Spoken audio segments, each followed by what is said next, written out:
Doctor বলে হয়তো বাচ্চা বাঁচানো যাবে, না হয় মা বাঁচানো যাবে। সবাই চিন্তা করলো মা বেঁচে থাকলে বাচ্চা আরো আসবে, সুতরাং মাকে বাঁচাও।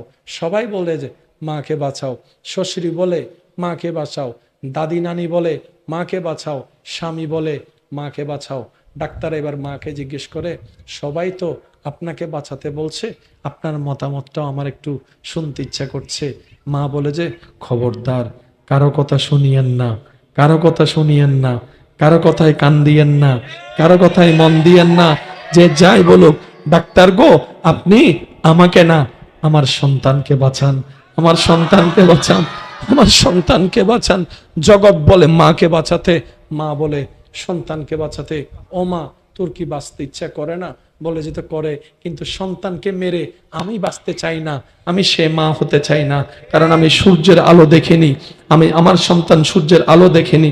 আমি তো দেখেছি চন্দ্র কেমন, আমি দেখেছি, আমার কলিজার টুকরা তো দেখেনি। ডাক্তার গো, যদি প্রয়োজন হয় আমাকে মেরে ফেলেন, আমার বাচ্চাকে বাঁচান।